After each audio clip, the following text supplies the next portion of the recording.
आज परभणी जिल्ह्याच्या जिल्हा परिषदेच्या विषय समितीच्या सभापतीपदी, समाज कल्याण या खात्याच्या सभापतीपदी माझ्या मातोश्री पार्वतीबाई प्रल्हादराव मुंडे यांची बिनविरोध निवड झाली.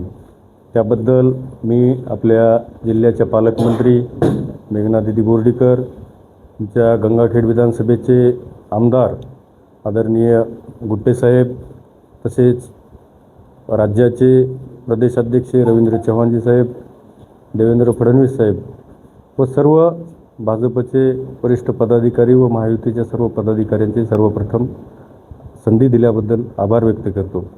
माझ्या मातोश्री 2010 पासून सरपंच पद, मी स्वतः पंचायत समिती, असे कृषी उत्पन्न बाजार समिती संचालक पद, असे विविध पदं घेऊन व एक सामान्य जनतेची सेवा करून आज आम्ही इथपर्यंत पोहोचलेलो आहोत.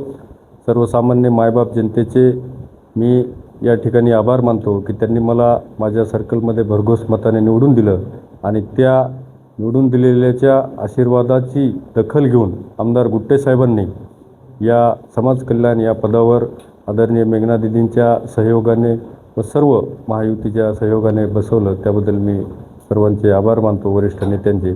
व पुढील काळ हा आम्ही समाज कल्याण या खात्याच्या केंद्र व राज्याच्या विविध योजना या सामान्य जनतेपर्यंत कशा पोहोचतील याचा पुरेपूर आणि प्रामाणिक प्रयत्न करून आमचा कार्यकाळ हा कार्यसिद्धीस पोहोचू, असं मी आपल्याला आपल्या माध्यमाद्वारे आश्वासित करतो जनतेला.